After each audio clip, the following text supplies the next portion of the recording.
What is good, guys? Thank y'all for tuning back into the channel, man. If you're new, make sure you hit that sub button down below to be notified for every single video that I do drop, man. Um, and I definitely want to give a shout out to Larry Diggs. He definitely followed the Instagram. He messaged me personally with a bunch of leaks to a bunch of videos, and this is one of the videos that I'm reacting to from his links. I seen this video floating around TikTok. I just looked at how long it is, like an hour. So, guys, we are definitely going to split this into parts. And once we're done with all the parts, we're going to make a whole full video of this reaction. But y'all see what the title is. It says that he was dead for 3 hours and 47 seconds and went to hell. It felt like he was there for months. That's what it says, man. And also, guys, man, I was gonna say something else. Yeah, I said everything that I needed to say, man. Yeah, so we're gonna watch like 20 minutes today, 20 minutes the next day, and then we should be finished with the video on the third day. And then I'm gonna put all the videos together because I just got off of work and I know I'm not reacting to the whole hour video. Without further ado, man, y'all hit that like button, hit that subscribe button, comment down below. I can't wait to get into this testimony. It sounds interesting. Without further ado, man, let's go ahead and get into it. But as I'm falling, the more I'm falling, the more I'm feeling things getting stripped away from me. Meaning such as like hope, love, all the stuff that we take for granted here that we don't realize that come from God, they're stripped from you as you're falling to this place. I'm trying to get up. Then all of a sudden I felt something grab my head and I can see the claw. This thing had to be huge and it threw me. There's no form of hate here on this planet that can even get close to how they feel about us. They hate you so bad. You can feel it. The energy will kill you. You had a lot of people calling out to God. You had a lot of people asking for 5 more minutes, 1 more chance. I felt like I was there for months. Wow. It felt like I was there for months. And I was only there for like 3 minutes and 40-something seconds, 47 seconds. Where were you shot? In my stomach, twice. Okay. That's why I'm still experiencing medical conditions right now. I still have fragments of bullets in me. Hey guys, what's Shout out to I Know Christ. Amazing amazing interview, man. You know what I'm saying? I can already tell. I don't want to hear him talk, but it don't seem like he's talking that much. But yeah, let's get back into it, y'all. up? Welcome. It's Ranza here from No Christ. Today we have someone very, very special. He's about to share his testimony, a very, very powerful testimony, one that convicted me, one that is the most compelling testimony I've heard. One off. Indeed, so I want you guys to just sit back, relax, and get ready. Hey Dominic, thanks for coming on. Oh, thank you for having me. I appreciate you. Thank you. Thank you All for right, the so opportunity. Yes, go ahead. no problem. I saw your testimony on, I believe it's called Touching the Afterlife, right? Your wife reached out to me. I saw the Yes, video on YouTube, but I hadn't clicked on it yet. And then I yes. saw an email from your wife, right? Just sharing your story. And she said you never wanted to share, but she's like, you gotta share it, right? Yes, And then look what's happening. God is I using it, know. right? Yes, definitely. Because at first Wow. I didn't want to share it. I really for years I didn't, and I don't think, I just think the Lord put it on my heart. Everything is on His timing. It's not on Mm, our timing, and I want people to realize that everything is on the Lord's timing. And it wasn't time for me years ago to share it because I wouldn't mhm. have been spiritually mature enough to handle all the things that are coming and the blessings that are coming from the testimony and the testimony how it's touching others. So I just know that Yeah. it was His timing, But yeah, I was very reluctant to give my testimony, but I'm glad I did. I want to go all the way back to your story, right? From the beginning. Sure. Well, I'm originally from Chicago, Illinois. Grew up, like I said, with a loving grandmother. She was the light of our family. I could have sworn that was BG from not from. How about to say No Limit Cash Money? I could have promised he was BG. If y'all know what I'm talking about, some of y'all probably don't know the rapper BG, but he looked just like BG. We had, pretty much she tried to instill God in us, but the neighborhood that we were in, it wasn't it wasn't fostering of God. It wasn't that way. And my mom went through trauma. My father passed away at a younger age. And my mom went down a dark road. She started to use drugs, unfortunately. And with that came for her neglecting me and my brother and sister in a lot of ways. Now that I look back on it, I'm kind of, glad that she did neglect us, because I wouldn't have found God to this purpose. And just to throw it out there, my mom has been sober for over 22 years now. So thank the Lord for that. But just starting off growing up in Chicago, it was, that environment is so hellish. A lot of the choices that you have is pretty much the only gang you're going to choose. That is, I mean, your choices are limited, job opportunities are limited. So me growing up in the neighborhood that I grew up, our district has over 500,000 people just in our district alone. So it's always crowded, a lot of gang activity, drugs, and me not having a lot of different role models. And I just didn't have the discernment to see the people around me that I should have followed. But I was more following the streets. I was following more of the gang life. I wanted the money. I wanted the, you know what I mean? And also I was tired of struggling. So I wanted the fast way out. So by the time I was 12 years old, I joined the gang. I don't like to glorify it, so I won't name the gang that I joined, because I don't want to give them no credit at all. But I did join it's the infamous street gang that's all over the country that I joined. And I started selling drugs. Instantly, I was good at that, because one thing about me, I love school. School was always my place of peace. It kept my mind off my neighborhood. It kept my mind off everything. So when I went to school, it was just like peaceful to me, and I always loved to educate myself. So that was another thing that I realized God put inside me. But as soon as I got out of school, it's time to put on the war helmet. You know what I mean? It's a different feel to it. But I got pretty fast. I was very smart, so I was very intelligent in learning how to sell drugs. Moved up fast in the rankings because of my intelligence, but I was using my intelligence for the wrong things. I used it for the dark side, manipulation. Especially when it comes to the women, like I say, money, everything. It was just my whole focus and my aim was just totally, totally off. Because in our culture, we're programmed to worship and idolize certain things. We'll quote, makes you a man. You know what I mean? And that's not the case. But I thought I was becoming a man. I thought me, having a status in a gang, I thought me having money, people being scared of me being able to shoot guns, I thought that made me a man. And so the more I thought that, the more, of course, I was hungry and enticed to live that type of lifestyle. There's one thing I wanted to touch on. You said when you were younger, some of your family members were involved in like Santeria, voodoo, Santeria. etc. Oh, And you yes, saw something. You saw definitely. something when you were a young boy. So tell us about that if you want to share it. This ceremony thing, if you want to go into it. Well, there are ceremonies in Santeria, in the culture, Cuban culture, Latin culture, Dominican culture. They're called sweats. Okay. And when I was younger, I went to a sweat, and that's where they pinch a tent, and they burn hot stoves, and you pretty much almost naked. And the whole intention is to give all the spirits a chance to come through you and in you. And this is that's why I knew the spirit realm is real. That's how I knew demons are real. But when I was young, I didn't know those were demons. Well, you're packed. I was packed inside this tent, and they're praying to. Okay, one thing I want people to know: in Santeria, there are 9 principalities. Okay, and these 9 principalities are the principalities that run the whole world.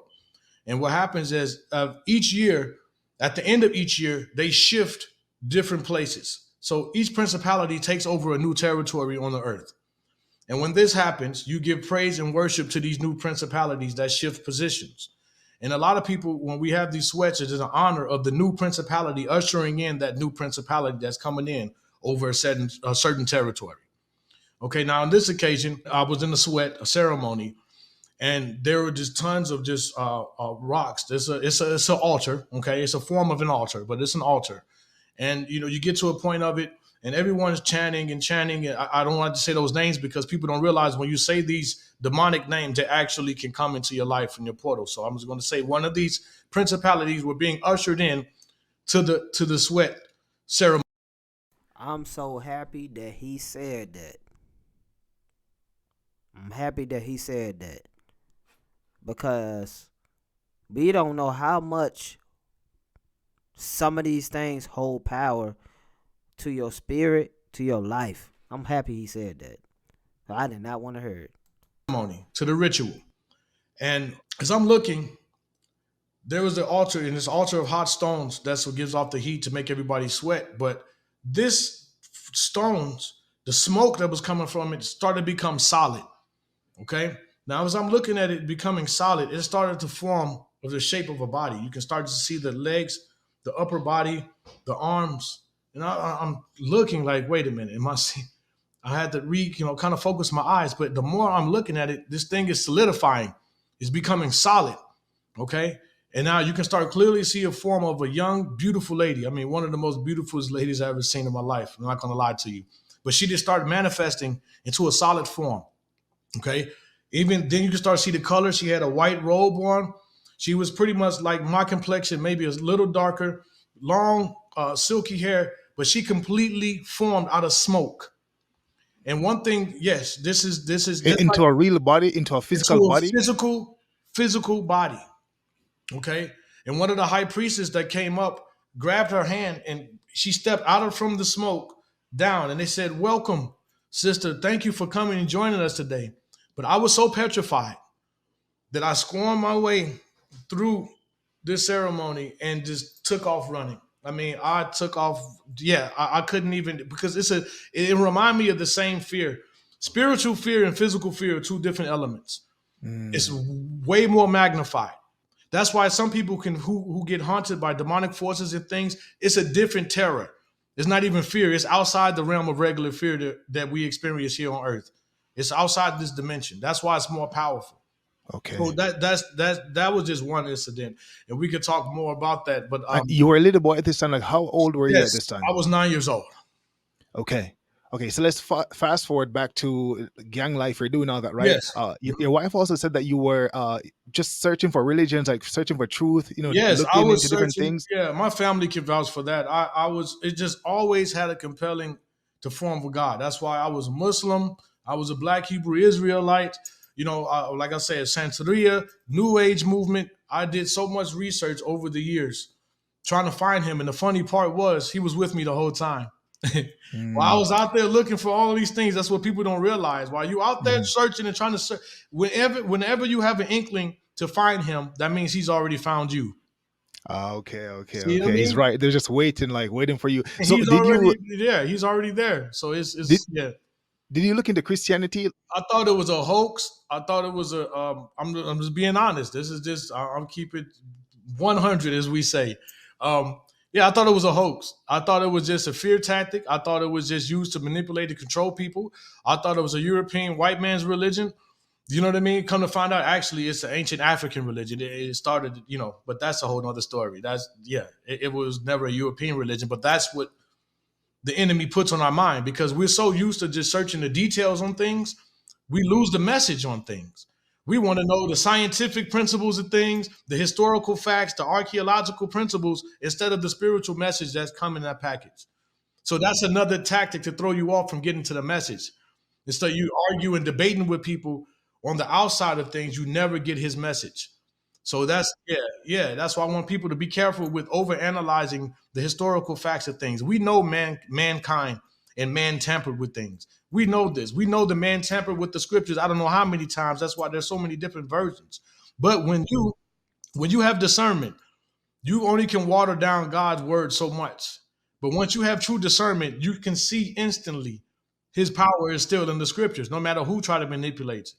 Man only can do so much to God's word. So yeah, I just wanted to add that in there. Yeah. So we're coming up to the moment now where you were shot, Yes. right? And then you had Oh the yeah. experience, right? Lead us up to the moment where you got shot, and then Sure. what happened after that? Sure. It was 2009. By then, I had some money, and every weekend we go to the clubs. We go to the clubs looking for girls. We're smoking some weed. We're drinking in their life, right? So for us, it's a tradition to go get new clothes. You go to the club, you got to have a new outfit.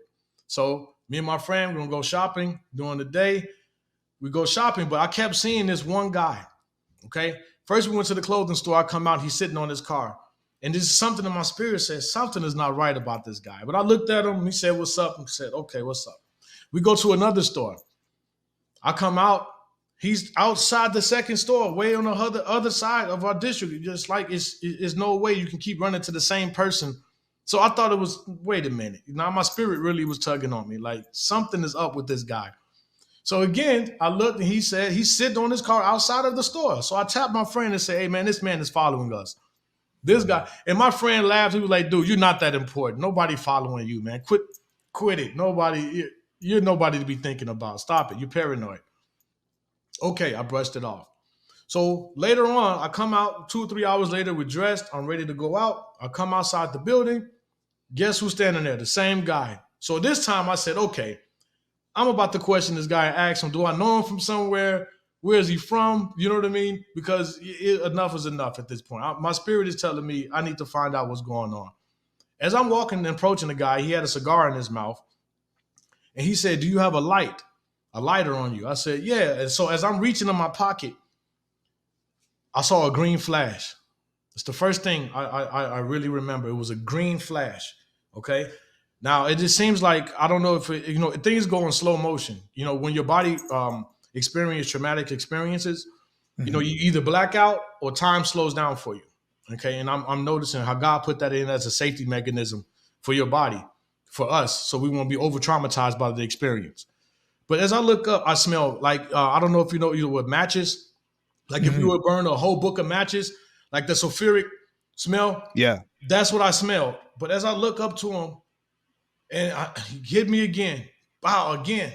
So now I'm looking at him, but he has this look on his face, and it was demonic. But it was like a "I got you" look, like a, you know what I mean? Like, Mhm. you know what I mean? But the second time I fall back, as soon as I'm falling back, I feel myself falling forward. Okay. It's hard to explain. I'm falling back, but yet I can feel myself falling forward, and instantly, it was instantaneous. It was just like that. I was in darkness. But like I described before, this darkness is not a darkness like here on earth. It's not like you can blindfold yourself, like you can put yourself underneath the earth, super blindfold yourself and dig deeper. And it's still, this darkness is alive. You understand? It had a spiritual component to it, to where I felt it was all over me, like it was holding me. But as I'm falling down, I mean, I can't even calculate the speed.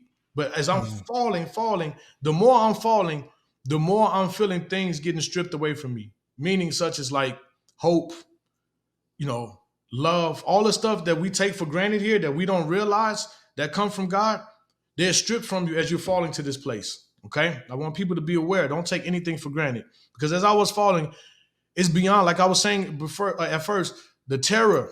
It's not fear, it's terror, and it's alive. It's a spirit. It's alive in that place. In the darkness, it's alive. It was alive. It was like the darkness had a consciousness of its own, and it was stripping me of everything good. So as I'm falling, I mean, it's so fast, and I can't even think clear. But I'm falling because people don't understand.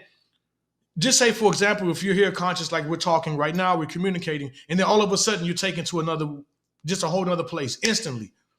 It's instantaneous. There's no slow build up to it. There's no nothing there. It's boom. Okay.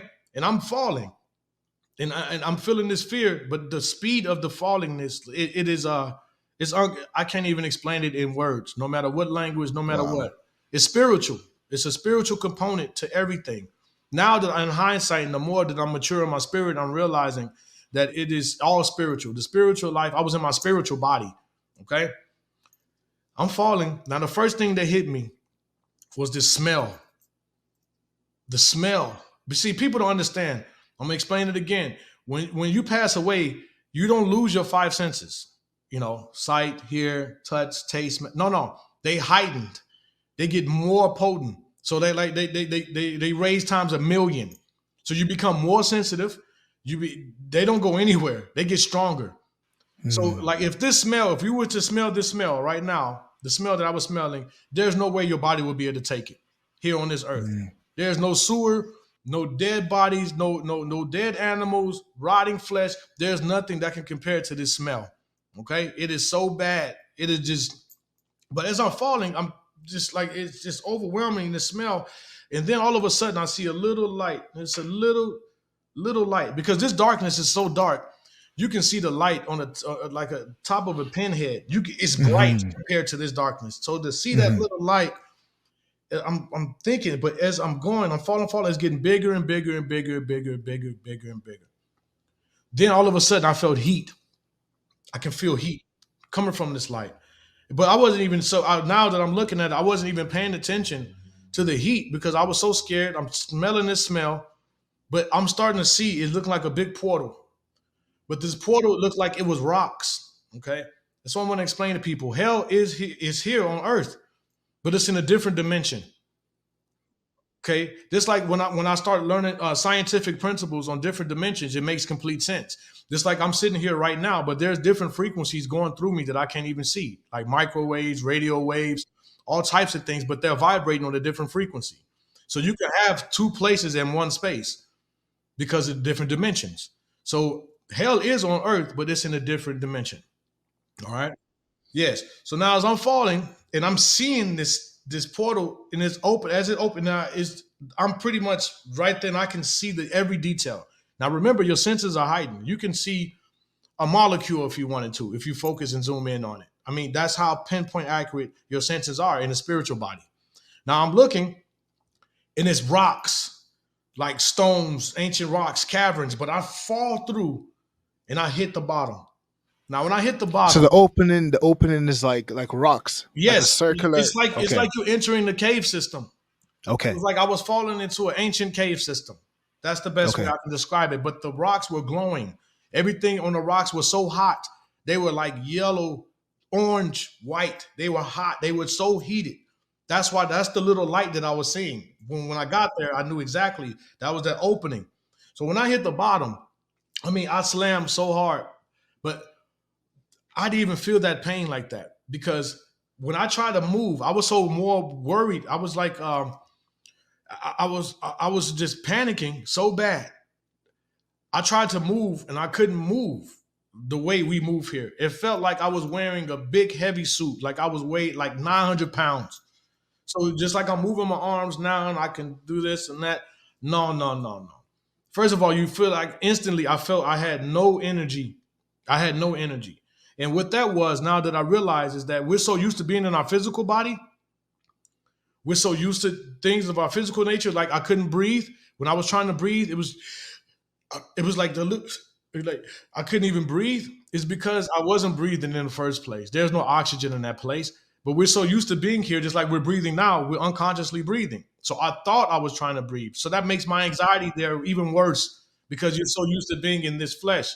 You think you have fleshly movement. It doesn't work that way. You're stripped of everything. Remember, you're stripped of everything God gave you. Yeah, y'all, that's the first part we reacting to, man. It is really, really getting good. This testimony is really getting good. I apologize. I cannot react to this whole thing tonight. But like I said, we're going to definitely react to 20 more minutes tomorrow. We might even finish it up tomorrow. Who knows? You know what I'm saying? But the plan is to react to 20 minutes of it. But other than that, so far, comment down below exactly what y'all think, man. Just the fact that he said that hell is in another dimension here on earth. It's like I say in all my videos, it's things that we couldn't even fathom, that we cannot see and that we are not aware of. You know, anything can happen to us and it may be too late, man. So I'm happy to be watching this because don't ever wait until tomorrow or the next day to say, hey, I want to give my life to God. You know what I'm saying? Give your life to God every day. You know what I'm saying? Every day may not go your way. You know what I'm saying? You're not perfect, but live like you giving yourself to God each and every day. But anyway, stay tuned for part 2 tomorrow. We're going to get right back into it, man. Listen, at the end of my videos, I always say stay inspired, stay motivated, stay grinding. Until next video. I'm out of here. Peace. By the time you make it there. Were you thinking about outside at all, or like you No, weren't even thinking about the no, earth? no. You were You don't just think focused on this place. Yeah, you don't. You're so petrified. You're so scared. You're not thinking about anything here. You're not thinking about a person. You're not thinking at that moment. You're not thinking about anything. I was so shocked and going through in the fear and the anxiety and just everything. You're not thinking. That's the last thing you're thinking about. You're not thinking about any of those things. So when you realized where you were, what happened next? I'm trying to get up, and it was so dark. She was just as dark, but all of a sudden, the only thing that illuminated that place, the first thing I saw before me were the pits, and they were like flames were coming up, and then you can see when these flames come up. That's how you can see. But when the first pit lit up, I saw it had to be thousands, as far as your eye can see, of these pits, and they were connected in rows, but they would go so far, like I mean, it had to be miles and miles and miles of these pits. But inside these pits, there were people. Okay. But what really caught my attention before I describe the people in the pits were these beasts around all the pits. They were like giants. Some of them were like, and they all had like a reptilian kind of theme to them. They all looked like reptile, nasty, deformed. Some of them had long arms, short arm with a long arm, bodies. But the giants that I saw, someone had to be like 13 to 18 feet tall. I mean, huge. I'm talking about ripped up muscles, huge. I mean, they Like were humanoid? Were they humanoids? humanoid. Like, Yes, they had legs, they had arms, they had chest muscles. They were very humanoid, but not even close to humans. Not even. They were so ugly, and the smell that I was smelling, they stink. It was okay. them. It was them. Like yeah, they stink. They horrible smell to them. Horrible smell, and a lot of them smell like sulfur too. Like that's why a lot of people who I've talked to who had experiences with demons, they always smell like a sulfuric smell. They stink. They smell bad. They smell they're horrible. But then I also saw demons as tall as this pin.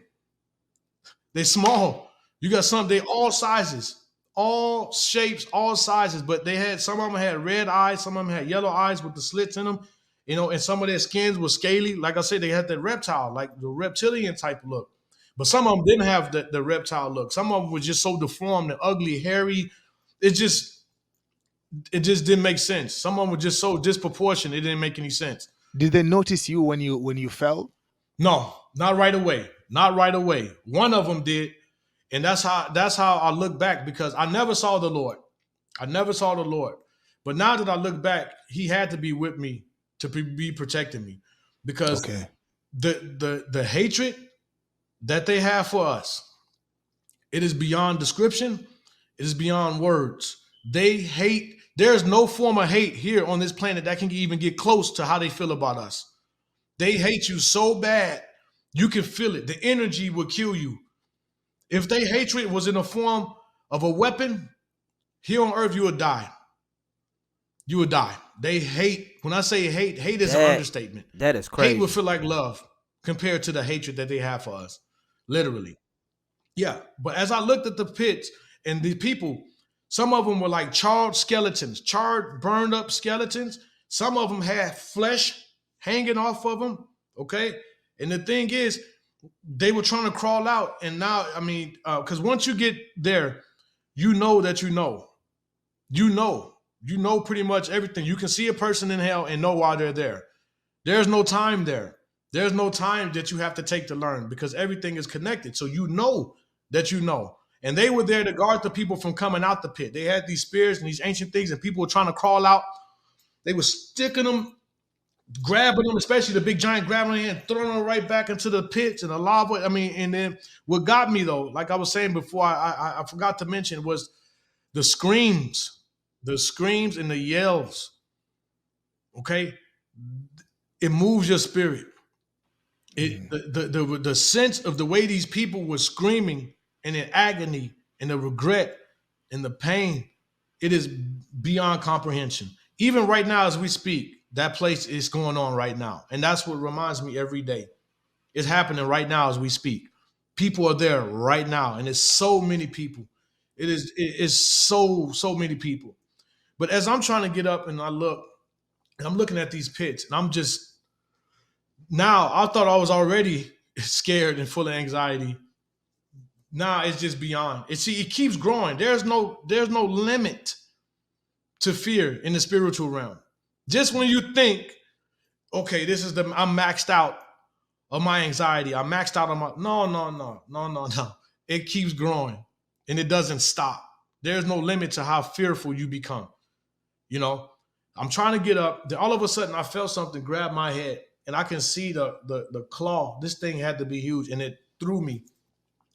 And when it threw me, I mean, the strength of this thing, it was like me picking up this pen and throwing this pen. It was like it was nothing. So I don't care what people say. Oh, I will go in down there and I'll fight. No, I'm sorry. No, it's not happening. I don't care if you're the strongest man on earth. You have nothing. It's like you had no control, right? You have no control. You have no control. You have no strength. It's like you didn't eat in months. You don't have no nutrients, no kind of muscle, none of that. That's out the window. That comes from God. And everything that nope, that's not there. So you can try your best if you want to, and there's nothing going to happen.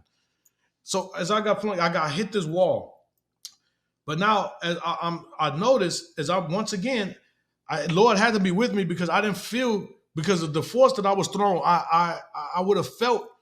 I knew I was going to feel the pain because one thing I'm going to explain to everyone, like I explained before, my testimony is that here on the body we have a nervous system, right?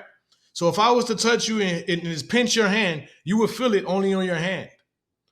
In the spirit world, there's no such thing. If you get hit in the hand, you feel it through your whole body simultaneously at the same time. You won't feel it just in an isolated place where you got pinched. You will feel it all at one time. From your head So to your, pain also is more intense as well. by a million. And that's an understatement. It is, see, because the spiritual world is way, people don't understand. Everything here physical is the leftovers from the spiritual world. That's why the Lord said your thoughts are more realer. That's why you get judged by your thoughts, because that's what the real is. It's not, your action is just a reflex of your thoughts. So now I know what the Lord means by that, because the spiritual is way more realer than this. Everything here physical is leftovers from the spiritual world. That's why I say the pain is more real. Your senses are more heightened. Everything is more intense, way more intense. Okay. Now that's why I say when I got flung and I knew the Lord was there with me, is because I didn't feel, I expected so much more pain, but it wasn't. I felt pain, but it wasn't what I knew in my mind where I was calculating that it should be. But as I look up, I'm on the side and it's like a stone mountain, but in the mountain were jail cells, rows and rows of these cells as far as your eye can see up. Like, and I grew up in skyscrapers my whole life, and I know what it is to live in the sky, literally. But these things were so high, like they were built into the side of a mountain, and there were rows and rows of cells, like the old cells, not like the modern day jails with the door with the slit. No, the bars, and they look ancient, rusty. But instantly I knew, all of a sudden I started looking, and you can see people, activities, and all of these different cells. But then it would be like 3 feet apart, it'd be stones, another cell. Stones, another cell. Stone 3 feet apart, like just estimating 3 to 2 And all the feet way up. all the way up. The same way I saw the pits all the way going across, these were all the way up as far as my eyes can see. Literally. Like I couldn't even see it no more, but you can still see cells. And instantly I knew these were ancient. I knew that the people were there for thousands of years.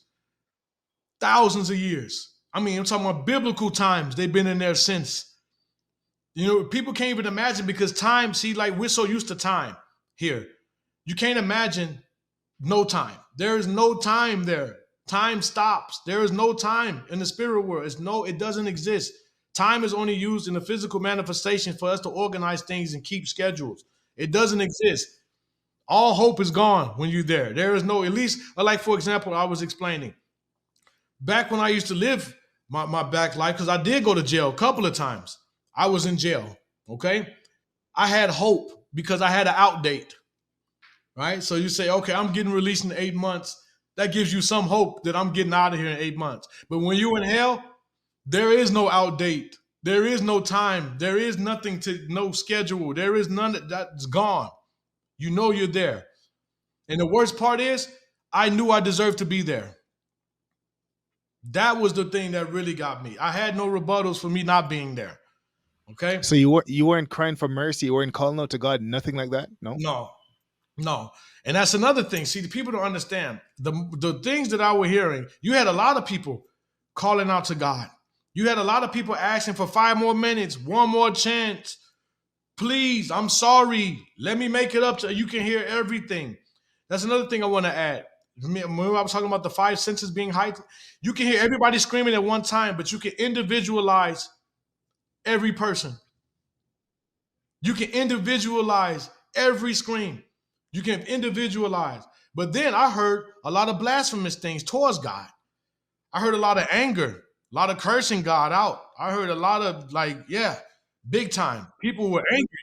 Only people were making sounds. The demons weren't making any sounds, or whatever those Oh creatures no, were. demons! Yeah. Oh, that was. I was going to get to that. When the demons were communicating with each other, They have their own language. And their whole language hurt my body every time they talked.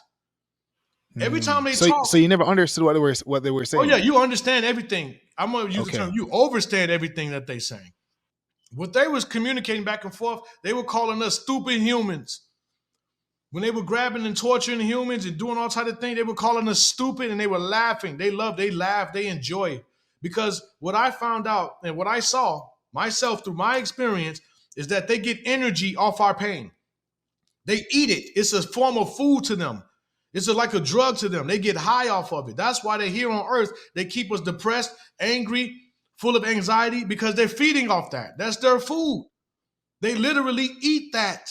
So they cause situations for you to feel that way so they can eat. They eat off that. And in hell, they have an abundance, nonstop supply of food because all they do is torture. They say if your arm gets ripped off, your arm will grow right back.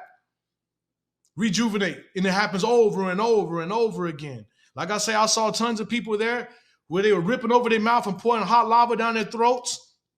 They'll melt and they'll come right back and they'll do it all over again. And then they invite other demons to come and get their turn. Like I was also mentioning about promiscuous women who were there and men. But I saw my experience. I saw majority of what I saw with the women being raped by demons. This one lady was being raped and tortured so bad sexually that I'm not going to say it on here, but it's beyond horrible. But I'm talking about, yeah, it's and then some of the tortures are so bad.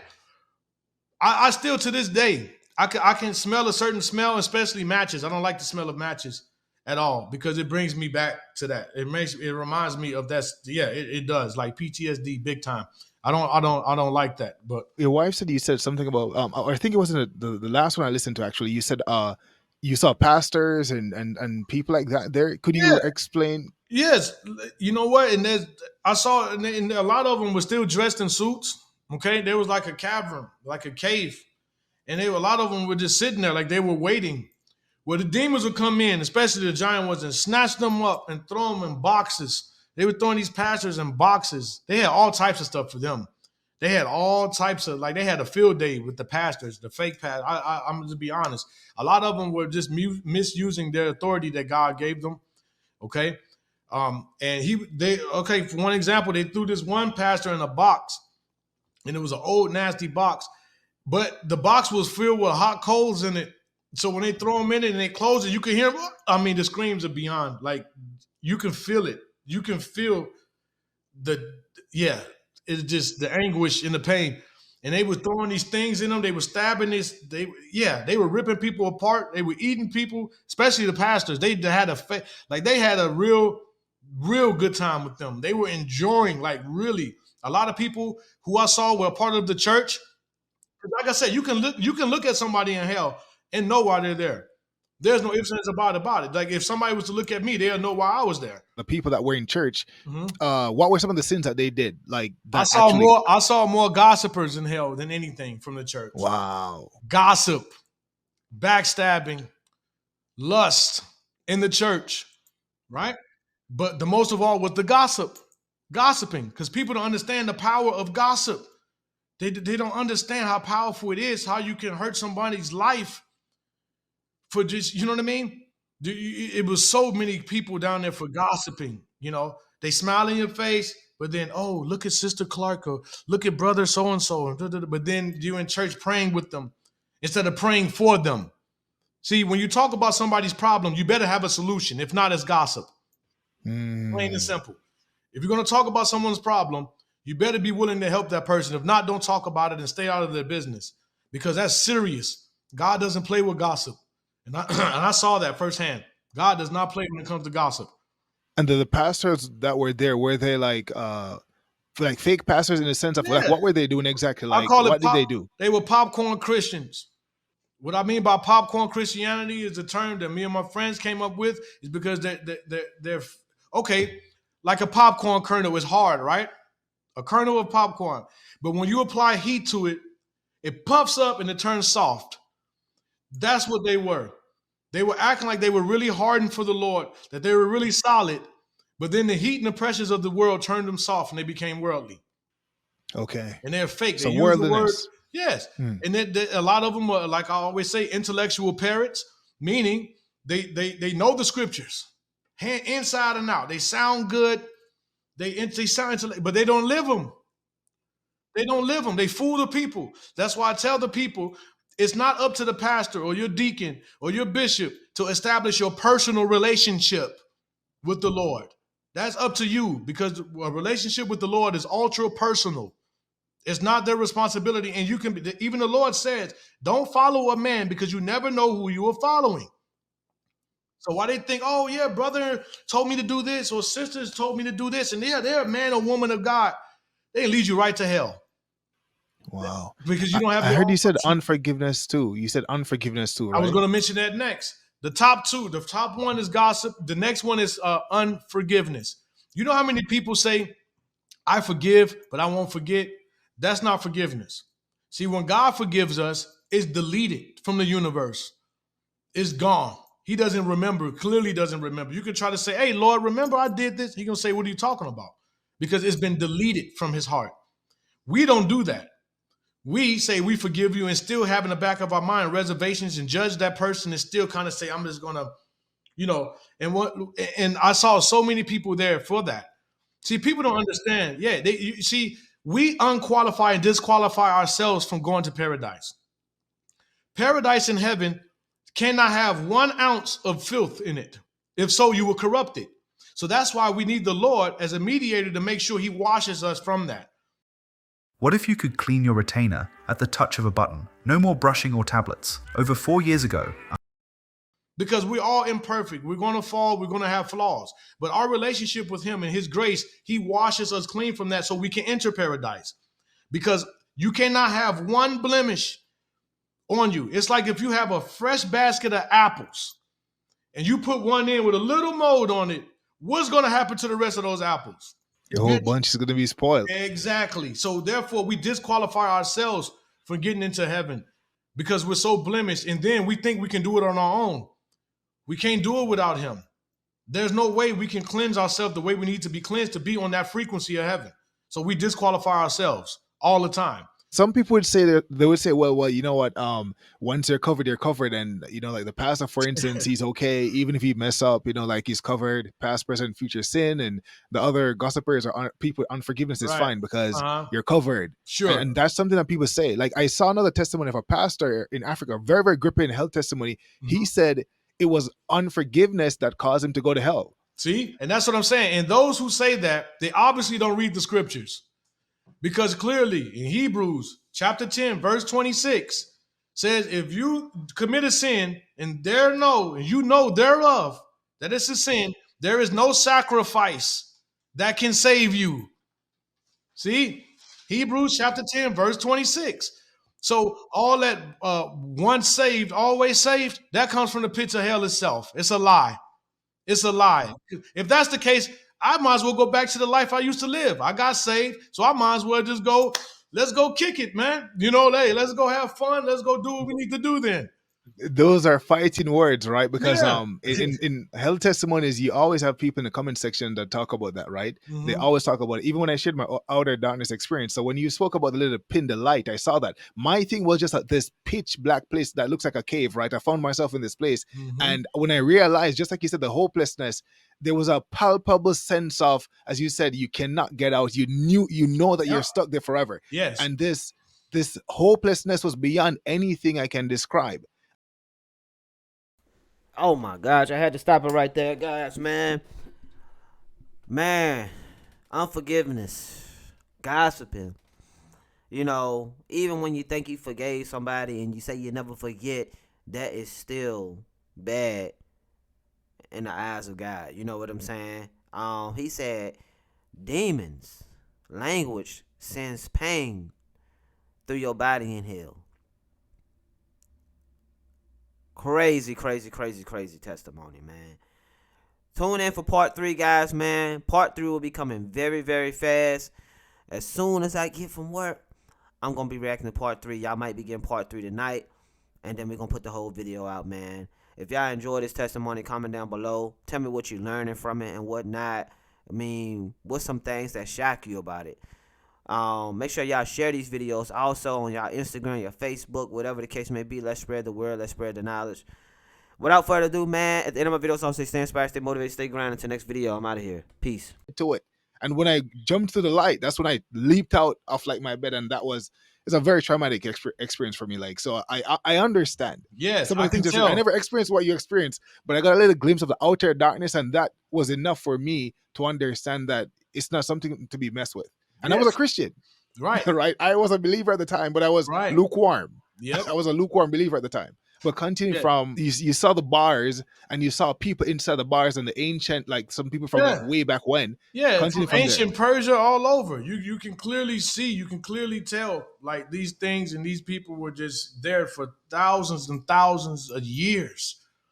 Even the garbs they were wearing, some of them were skeletons, some of them, like I said, were just like ancient, but the color of their flesh was like a smoky gray darkness. It wasn't, you can't tell what race they were only by their features, but they were from all over, but they were very, very ancient. And I knew they were there for astrology, witchcraft. This like the whole, all of them were there for worshiping other gods, worshiping Baal, worshiping demons. Like all of this was like a dedicated section to those ancient ones who were worshiping other false gods, and then led other people to worship false gods. See, it's one thing that when you sin alone, cool, that's bad enough. But when you bring others to sin with you, when you become contagious and you're sinning, it's way worse. You have way worse judgment that falls upon your head. So that's what I say. Hey, if people, make your own choice, but don't bring nobody with you. Don't make nobody fall with you, because you're going to be held accountable, not only for yours, but for theirs as well. So what was some of the regret? Like some of the things that they were saying, like, that they were sorry about, stuff like that. Regret. This is it, because I had the regrets. I had the review. I call it the great review, because it comes a moment when you're in there where he shows you every detail, every conversation that you heard someone that you didn't even see, and how that causes a ripple effect in their life. Every bad thing I did, from even stealing the candy bar when I was 7 years old, to every detail that you ever did. Now, I don't know if people remember, in the Bible it says your own flesh will testify against you. See? So my own flesh was testifying against me, to me. And that's when I had the feeling that I have no right to get out of here. That's when I had the feeling that, you know what, I deserve this. That was when I came with a feeling, overwhelming feeling, where it hit me that, dang, I deserve to be here. There's no way I'm getting out of here, because you have so many people screaming, please let me make it up to her, or let me make it up to him. Give me one more chance to go say, like it was just so many things of regret that they wish they can do one more time to make things up to people. The things that they said to people, the things they physically did to people, the things that they stole from people, the thoughts that they were thinking about people, the gossip that they did someone and made someone lose their job or lose their reputation because of gossip. Even false gossip is even worse. When you just make up things about somebody because you're jealous of them. There's a lot of people, the spirit of jealousy. See, hell is very organized, and people don't realize this. Hell is so organized. It has a spirit for everything. A spirit for everything that you think is just you. No, a lot of the times, okay, I'm going to say this loud and clear. Everyone is accountable, okay? Your flesh, you're accountable for your own actions. So I'm not going to blame everything on demons. I'm not going to blame everything on the devil, because we do have accountability and responsibility for ourselves. But what I am saying is, they don't have the power to make you do anything. But what they do, they're great manipulators and they're great influencers. So and your flesh by default will go with the choice of the demons by default, because your flesh is so weak. So they know how to manipulate your flesh to make these decisions. You see them? You see what I mean? So people need to realize that. But back to answering your question, the most things, like I said, that I was hearing them say is they just want one more chance to get it right. They want one more opportunity to make things right. And it was just like, if some of them are asking for 30 seconds to be on the earth. I don't know what somebody can accomplish in 30 seconds, but I mean, they're asking for time. They're just asking, can I just go tell this person, I'm sorry what I did to my mother. I'm sorry what I did to, like, you know what I mean? It's just, yeah, it's just so many voices from so many different levels. And all we have to do is apply our own experience to answer that question. But I don't want to wait again till I pass away again to make anything right with someone. We need to do it right now while you're here on this earth. Amen. What happened after the bars, right? Because I remember you said you were on a cliff after or something like that, Yeah, and you that saw was the towards the end. bones. I'm just gonna Mhm. wrap it. Yeah, because when I went, this is towards the end. It was a lot more in between that, but we can maybe another time, God willing, I can come on a platform and explain. But I was on a cliff, okay, and it was people on the right side, people on the left side. But when I looked, it was a desolate forest, and there was a path in the forest. But these trees, it wasn't a regular forest. These trees were dead. These trees were. It was just like a dead forest, and it was black sands, black and gray sands. Okay, but when I looked further up, that's when I felt this place. That whole time I was in hell, but I call it pre-hell. But when I saw that place with these gates, I mean, it had to be 80 feet tall, 50 to 80 feet tall gates, old rock stone castles. I knew that was hell. I knew for a fact if I passed those gates, I'm not coming back. And so as I'm standing on the cliff, and that's why I want to tell people when you're in hell, there's no fellowship. That's why this part I want to make it clear that the Lord obviously gave us the opportunity because there was a long line of people in these chains. Okay. And they were coming and they were walking on this path, but each on the side of them like guards, almost like prison guards, but they were demons. Just some of them big, some was walking, so these people wouldn't try to run off the path. And they were marching them towards the gates, to the gates. But one person noticed and looked up. Now I'm thinking that the person noticed the Lord behind us. And but then gave them an opportunity to start screaming towards us, don't come here. Don't.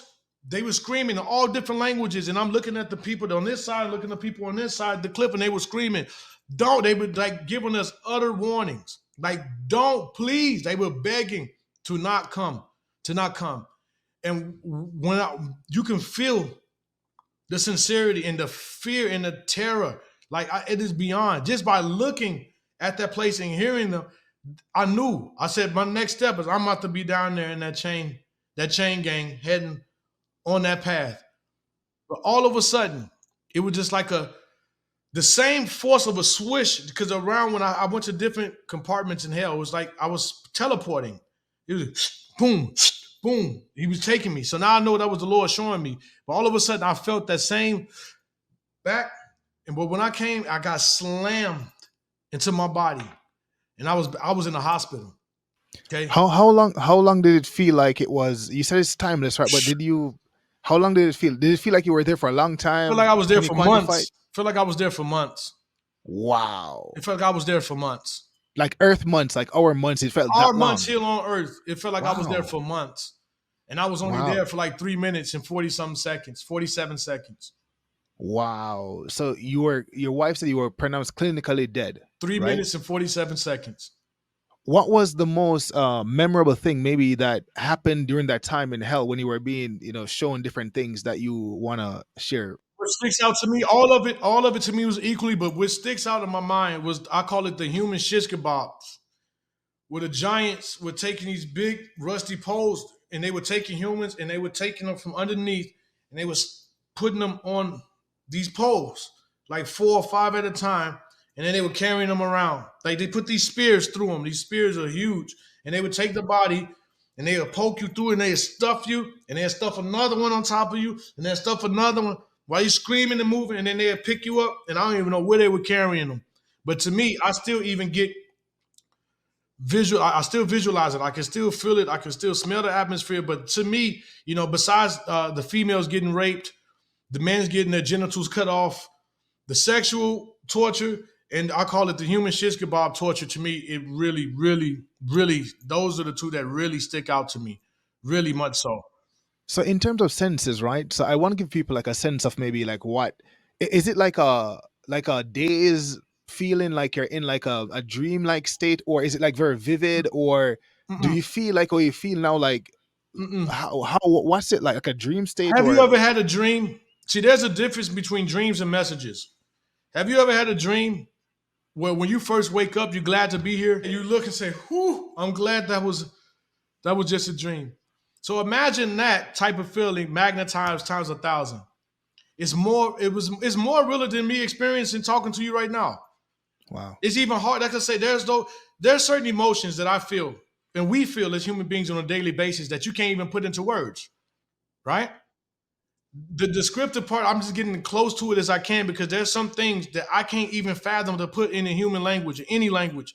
There's no words because everything there is so impactful and so powerful. It's energy. I can't even calculate how people. Yeah, And some people say it's fake, right? And that's the thing. When I read those comments, I feel I'm just like, man, like, yeah. what do you have to say to people who don't believe? Like people who Okay. hear stuff like this and they're like, oh, it's fake. But guess What do you what? say to them? The demons love that. The demons are clapping because the fact is they don't want you to believe. Better So you believe. can You get better there. believe. See, hell does not need your belief. Hell doesn't need you. Actually, it don't want you to believe. Because how can you fight an enemy that you don't believe exists? That means you already lost. So they want you. So listen, my job is just to deliver a message. I don't debate my experience. I don't have to debate it because one thing we all have in common as human beings, we're all going to die. I'm just telling you. The Lord told me I don't have to debate anything. My job is just to tell you my experience, my testimony. People can do what they want to do with it, but I'm just telling you. Like for example, if you're in Japan right now, if you come to Yeah. the United States and say, the jails in the United States are not real, well, go break the law. Watch what's gonna happen. The jail that's waiting for you don't need you to believe in it. It's sitting there waiting for you. It's a cell with your name on it, your little cot with your name on it. It don't need you to believe in it. So people who I want to say that, they don't want you to believe. So I ask you, I don't, like I tell people all the time, there's 1.8 and some more million gods that are worshipped on this earth. Okay. Why is it that our Lord and our Father God, especially Jesus Christ, is the only one picked on? Why is he the only one mocked? Why is he the only one out of 1.8 million known gods that are worshipped? Why is he the only one made into a curse word? Why is he the only one so disrespected? Because he's the truth. That's why. Plain and simple. I don't argue no more with people. I don't have to. They take his salvation, they take his messages trust me, everybody's going to be held accountable. I'm not here to scare anyone. But one thing that, especially in the Proverbs says, fear is the beginning of wisdom, right? The fear of God. Fear of God, yeah. The Yeah. fear of God is the beginning. So if it scares you enough to at least research yourself, what do you have to lose by praying and say, hey, show me. Show me, Lord. If you're really real, show me that you're real. What do you have to lose?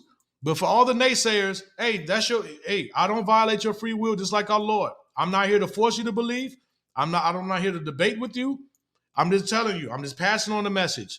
Like the UPS man, what does he do? He delivers your package and he leaves. Whatever you do with the package is up to you. That's it. So I know we're kind of wrapping up, but I want you to talk about when you came back. You came back into your body. I want you to talk, you to talk about that, and then how you actually met Jesus and became a pastor, etc. I want that part of the story as well.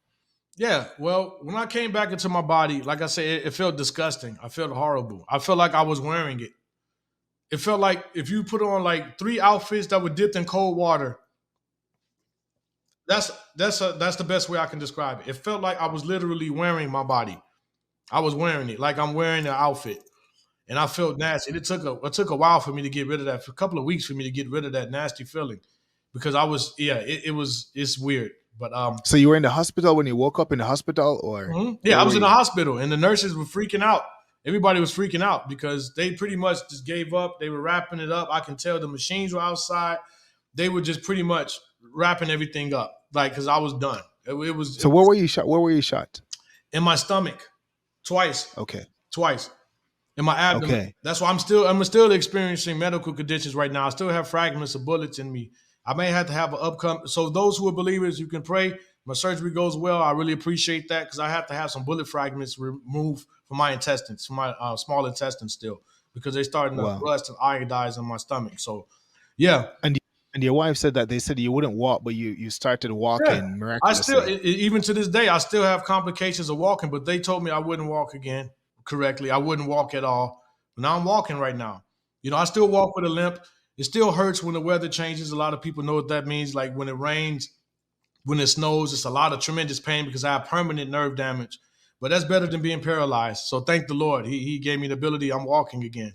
So, yeah. But they told me I would never walk again. We're So, gonna pray yep, indeed, right? yeah. So you got up on the bed. You were probably screaming, telling them. She said you said like, yeah, I you were screaming, and then I was screaming like I didn't. First of all, the same way, just as fast as I left was just as fast as I came back. Two different dimensions, like two boom. After that swoosh, and it was pink, pink, and I was so beyond confusion is an understatement. Okay, but looking at the nurse's face made me more scared because she was looking at me with, and she ran out the room. So I'm like, hey, what's going on? You know what I mean? Like, and I was scared, and I didn't want to go back. So I'm screaming, don't let me go back. Please, don't, somebody, no, help. What's going on? Like, don't let me go back. Because I can even still hear in my heart, in my mind, I can still smell hell. I can still, so me being there, I just thought any second now I was going to be taken back there. okay. Do you see what I mean? It's the most scariest feeling ever, Did, And did he share it with anyone? Did he share the story when you got up afterwards, or you kept it to yourself for many years? I What kept I happened? kept it to myself for a minute. Honestly, I truly did, because first of all, it took a while for me to even grasp. That's how serious it is. That's how powerful it is. It took so long for me to even digest it, and it had the opposite effect at first. It gave me post traumatic stress syndrome with a disorder. I mean, to the point where I start drinking more when I came back because of that hell experience. It had the reverse effect at first. It wasn't like the Lord, I came from hell and all of a sudden I was just with the, no, no, no. It had the reverse effect at first. I was so traumatized by it, it led me to drinking more. Even after the experience I experienced, you would think I would have woken up and just said, hey, no more. No, it made me very scared of a lot of things, different noises. Like I say, even to this day, I can't stand the smell of those matches. I can't do it. I can't, it just really brings me right back, and that's why it took me a long time to come out, because the Lord had to give me the energy and the strength to even rehash this story. Because just thinking about it, that's how horrible it is. I had to have, this is his strength for me to be able to explain this without me having anxiety problems. Because just remembering, I can see it, I can still smell the smells, I can still just, so I know it's him helping me tell this story. But yeah, go ahead. So how did you now move from that place to actually becoming a believer? And I think your wife said you also have a degree as well, like a pastoral degree. So talk to us about when you decided to start a ministry and follow Mhm. Jesus, like fully. Well, Yeah. yeah, a couple of years ago, I did get my pastoralship. It was like 3.5 years ago, National Christian Church University. But see, only reason why I did that is because I already started my street ministry a long time ago. It had no name, it had nothing. I was just out there trying to preach the word. Okay. And what I had to get my credentials for, which I thought was to be able, because I wanted to speak at other jails, I wanted to speak around, but they said, where's your credentials? I'm like, wait a minute. Why do I have to have credentials? I got credentials. I'm a believer. See, that's how I know this system is fake. You know, did Paul and them have credentials? Right? Did the apostles and the disciples? No, they didn't. Their credentials was their experience. But now these days, yeah, let me see these documents. So I got it just to appease, so I can go to different jails and go to different things. And roughly, we just started this full ministry. I would say roughly about, what is it, 6 months ago, 5 to 6 months ago, am I correct? Yeah. Yeah, about 5, 6 months ago to start going. Because before that, we were out on the streets praying, passing out Bibles, but then the Lord put it on my heart, just like he put it on my heart. Now it's time for you to give your testimony. It's time for you to organize this now so you can bring more sheep into the fold. So now you can do more things and get the word out there. How long after you had the experience you started street ministry and started to say, you know what, I'm going to take this seriously and start evangelizing, etc.? It took about a good 14 years. Wow. So 14 years before you started street ministry. Mm-hmm. So that Yeah. whole time were you grappling with your relationship with Jesus? You were trying to figure things out. What happened between that time? He was building his relationship with me. I started to change instantly. I mean, I started to notice the change in my attitude, the people I was hanging with. So I started to see the instant changes. I definitely started to change. But people don't understand, the same way there's different levels of fear in hell, there's different levels of purity and maturity in the spirit. Mhm. See, and also I learned from experience, you only rise as high as your faith. Okay, you only Yeah. rise, and you're only as powerful as your faith. Yeah. Okay, and you only as powerful as how much you know him personally. So True. he developed. He took his time with me. So now it is concrete. It is Mhm. concrete. It is a part of every fiber of my being. It's a part of my character now because I didn't rush the process. I Mm. accepted it. My foundation is solid now. I didn't want to rush it because of my experience. I was authentic. That's why I'm authentic. I'm bold. I'm courageous. Yeah. I have nothing to hide from anyone because I know him personally now. See, like I Yeah. told people before, there's the idea. People love the idea of God. They love the idea of our Lord. That's not loving him. Mm. Then compared to having a real relationship loving him. Everyone loves the idea of him and they think they love him, but they don't. I'm just being honest. So it took those years to really develop a true, authentic relationship. That's Mhm. why he tells you, peace, be still. Be still. Do it the right way. Don't just rush and be scared and frightened. No, ask him to come and he will guide you on your time. Some may get it faster than 14 years after an experience, or some may get it without an experience. Every relationship is customized with him. Mhm. It's unique as our fingerprint. Everybody has a unique fingerprint. Your relationship, he talks to me different than he may talk to you. Everyone relationship is different, but the love doesn't change. Amen. So I wanted to tell us about the your ministry, the books, because I know you have two books, and there's Mhm. one Yes. that's gonna have the this experience even in more detail. So tell us Yes. about your ministry Yes. and the books, and where we can find you as well. Sure. Sure. All right, y'all, man. That was a awesome testimony, hour long testimony, man. Um, I'm gonna leave a link down below to the actual video, in the full length video that I will be uploading tomorrow. Um, but this should be able to open up everybody's eyes, in a sense, to know that you can't play around with your life. Um, you can't put off tomorrow. You can't put off today and say, "Hey, I'm gonna get closer to God tomorrow. I'm gonna forgive or repent for my sins tomorrow." You don't know how much time you got. Tomorrow's not promised. Stop thinking you got all this time and you don't. This guy had an experience of hell, which was very, very intense for him. And he's here now telling his testimony and spreading his faith and, you know, letting people know that heaven and hell is very, very, very real. And we have to have our own relationship, build our own relationship. And one thing I did learn at the end of this video is like people like the idea of God. They say they love God, but they don't really love God. In order to love somebody, right? You can walk in love, but in order to really truly love somebody, you have to have some type of relationship with them. You have to build that relationship with them. You have to get to know them, experience time with them. You know what I'm saying? In order to get those feelings. And I feel like a lot of us, including me, I haven't, I would say I haven't built a very, very solid foundation with God. I pray, I read my Bible from time to time. I go to church and stuff like that. But do I set aside 2 hours at the most, you know, to get closer to him? You know what I'm saying? Do I actually have a real relationship with him? I have to ask ourselves that. So by watching this video, it makes me want to have a better connection with God. You know what I'm saying? And